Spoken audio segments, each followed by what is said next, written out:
Tonight, from the historic desk, the god who wore a dress and other opening night disasters. How a Sanskrit script scuttled the Raj's dignity with a riot of rainbows. Every producer knows the horror of a flop, but only a special kind of imperial imbecile, in this case, Calcutta's acting cultural attaché, Lord Auberon Finch Featherstone, could manage to misread the room so badly he accidentally bankrolled a revolution. The year is 1888. Finch Featherstone, a man whose primary cultural contribution to Bengal was introducing the concept of a truly execrable sherry trifle to Government House, decided the natives needed a dose of their own culture. You know, the approved, dusty, dead kind. He tasked some poor bastard at the Asiatic Society with digging up a suitably ancient and morally upright Sanskrit play. The poor bastard, a junior scholar named Chatterjee, who was presumably underpaid and sick of everyone's shit, delivered gold. Pure, malicious, theatrical gold. He found a 5th century script, Nataraja's Embrace, a forgotten little number about a local deity who, in the climactic 3rd act, manifests as a gender-fluid being to unite 2 warring kingdoms by marrying both the prince and the princess. It was less a stuffy religious drama and more a divine pansexual rom-com. Chatterjee's English translation, which he peppered with footnotes about polymorphous divinity and non-dual expressions of the cosmic self, was handed straight to Finch Featherstone, who read the title, grunted, "Looks frightfully authentic," and signed the production budget.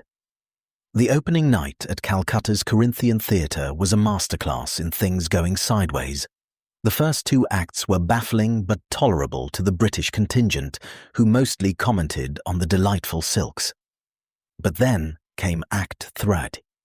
The lead actor, a charismatic performer named Dev, swaggered on stage in a breathtaking half-sari, half-dhoti costume. He, or she, or they, the grammar of the thing was giving the dowagers a collective stroke, delivered a 15-minute monologue on desire, identity, and the glorious fluidity of the soul that was so profoundly anti-Victorian it might as well have been a declaration of war. An eyewitness, a young Rabindranath Tagore, who was probably taking furious notes, later wrote that the speech landed like a silk-wrapped brick through the window of a provincial vicarage. The Brits were horrified. A colonel's wife shrieked about buggery from Brahma. But the Indian attendees, the students, the poets, the nascent nationalists, they went absolutely bug-fuck wild. The speech wasn't just a theological argument, it was a perfect middle finger to the rigid, corseted, sexually terrified regime that was telling them how to live. A chair was thrown, then another. The Brahmin priests were pissed because it was the wrong kind of blasphemy.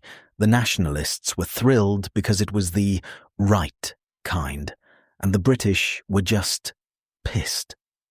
The ensuing riot spilled out onto Chowringhee Road and became known in hushed official reports as the unfortunate incident of the theatrical abomination.